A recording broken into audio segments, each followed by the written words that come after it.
नमस्कार दोस्तों, Gravity Ignites Space Science and Fun में आपका तहे दिल से स्वागत है। आज हम एक बेहद ही मजेदार रोमांचक विषय पर बात करने जा रहे हैं। क्या आप जानते हैं कि पौधे भी सांस लेते हैं और गर्मी में पसीना भी बहाते हैं, बिल्कुल हमारी तरह ही। तो जी हाँ, आपने सही सुना। हम बात कर रहे हैं पौधों के गुप्त एयर कंडीशनर सिस्टम की, जो उन्हें बढ़ते तापमान से बचाता है।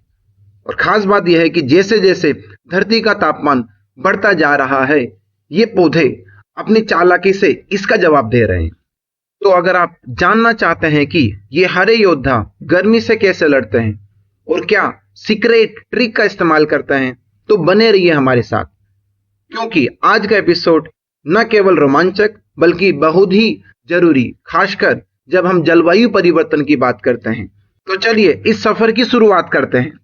पौधे अपना खाना खुद बनाते हैं और पौधों को खाना बनाने के लिए एक प्रोसेस करना होता है, जिस प्रोसेस को फोटोसिंथेसिस कहा जाता है। और इस प्रोसेस के लिए पौधों को 4 चीजों की रिक्वायरमेंट होती है। पहली चीज कार्बन डाइऑक्साइड, जो कि पौधे सराउंडिंग से लेते हैं। दूसरा सनलाइट। तीसरा क्लोरोफिल, जो कि प्लांट के अंदर पहले से ही प्रेजेंट होता है। और चौथा वाटर, जो कि पौधे सोइल से इनटेक करते हैं। फोटोसिंथेसिस प्रोसेस करने के लिए प्लांट की पत्तियों में उपस्थित छोटे छोटे छिद्र, जिन्हें कि स्टोमेटा कहा जाता है, बहुत ही इंपॉर्टेंट रोल प्ले करते हैं।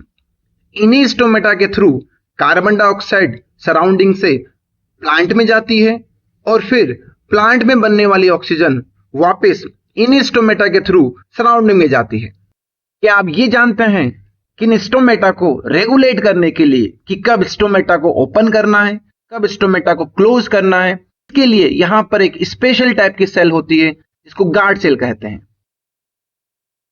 लेकिन यहां मजेदार बात यह है कि स्टोमेटा के खुलने से पौधे पानी की वाष्प को भी छोड़ते हैं और इस प्रोसेस को ट्रांसपिरेशन कहा जाता है। यह पौधों के पसीने जैसा होता है। जैसे कि हम पसीना बहाकर अपने शरीर को ठंडा रखते हैं, वैसे ही पौधे अपनी पत्तियों से पानी को बाहर निकालकर ठंडा महसूस करते हैं। आज जब क्लाइमेट चेंज की वजह से पूरी दुनिया में तापमान बढ़ रहा है, तो ये छोटे छोटे छिद्र पौधों को गर्मी से बचाने में महत्वपूर्ण सहायक सिद्ध होंगे। गर्मी में पौधे किस तरीके से अपने स्टोमेटा को ओपन करते हैं, क्लोज करते हैं और इसके पीछे का साइंस क्या है, इसको समझने का प्रयास करते हैं। वैज्ञानिकों को पिछले 100 साल से यह बात पता है कि जब सराउंडिंग का टेम्परेचर बढ़ता है, तो ये प्लांट अपने स्टोमेटा को और बड़ा कर लेते हैं और फिर उसके थ्रू वाटर वेपर बाहर निकालते हैं और ठंडक महसूस करते हैं। लेकिन इसका रहस्य अभी तक सामने नहीं आया था कि पौधों को यह कैसे पता चलता है कि गर्मी बढ़ रही है और स्टोमेटा को खोलने का संकेत कब देना है। ये उसी तरीके से जैसे आप जानना चाहते हैं कि आपके थर्मोस्टेट को यह कैसे पता चलता है कि एयर कंडीशनर को कब चालू करना है और कब बंद करना है।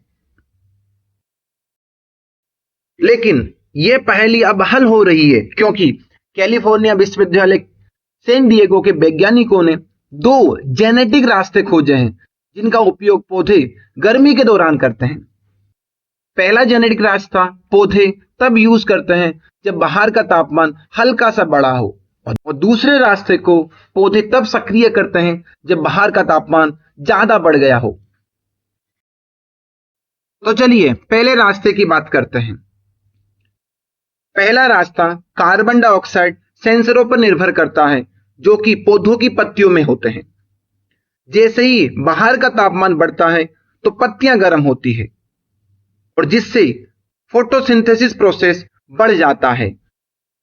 तो फिर CO2 की खपत भी बढ़ जाती है और धीरे धीरे पत्तियों के अंदर कार्बन डाइऑक्साइड का स्तर कम होने लगता है। और इसी संकेत पर पौधे अपने स्टोमेटा को खोल देते हैं, जिससे कि और अधिक कार्बन डाइऑक्साइड वातावरण से पौधों में आ सके।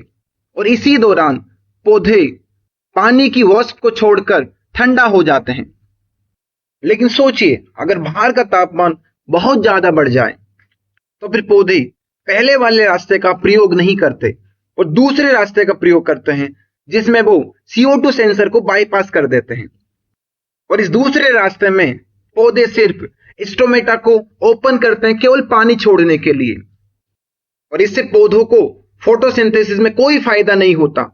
ये केवल उसे गर्मी से बचाने का आखिरी तरीका होता है। अब सोचिए ये बात इतनी महत्वपूर्ण क्यों है कि जब पौधे सिर्फ पसीना बहाने या जल वाष्प को बाहर निकालने के लिए अपने स्टोमेटा खोलते हैं और फोटोसिंथेसिस का कोई लाभ नहीं मिलता, तो वे अधिक पानी की खपत करते हैं। और ये बात आने वाले समय में कृषि के लिए गंभीर समस्या बन सकती है कि जैसे जैसे दुनिया गर्म हो रही है, फसलों को बचाए रखने के लिए अधिक पानी की जरूरत पड़ सकती है, जिससे पानी की कमी वाले क्षेत्रों में पानी की मांग बढ़ सकती है। तो हम पौधों को बढ़ते तापमान के साथ कैसे मदद कर सकते हैं? जितना अधिक हम इन जेनेटिक रास्तों के बारे में जानेंगे, उतना ही हम ऐसे पौधों को विकसित करने के करीब पहुंच सकते हैं जो अधिक पानी की खपत के बिना गर्मी को झेल सके। सोचिए, अगर हम पौधों में थर्मोस्टेट को इस तरह से सेट कर सकें कि वे सिर्फ तभी पसीना बहाए या तभी पानी बाहर निकाले जब यह बेहद जरूरी हो, इससे कम पानी में भी पौधे जीवित रह सकेंगे, खासकर गर्मी और ड्राई इलाकों में। और ये सब जानकर वैज्ञानिक उन फसलों को विकसित करने की कोशिश कर रहे हैं जो कम पानी में भी अधिक उत्पादन कर सके। ये जलवायु परिवर्तन के कारण कृषि पर होने वाले प्रभावों से निपटने के लिए एक बड़ी उपलब्धि हो सकती है। क्या ये बात अद्भुत नहीं है कि पौधों के पास गर्मी से निपटने के लिए अद्भुत तंत्र मौजूद है? जलवायु परिवर्तन के साथ हमारे ग्रह का तापमान बढ़ रहा है और इस तरह की रिसर्च पहले से कहीं ज्यादा महत्वपूर्ण हो गई है। ग्रेविटी इग्नाइट्स में शामिल होने के लिए धन्यवाद।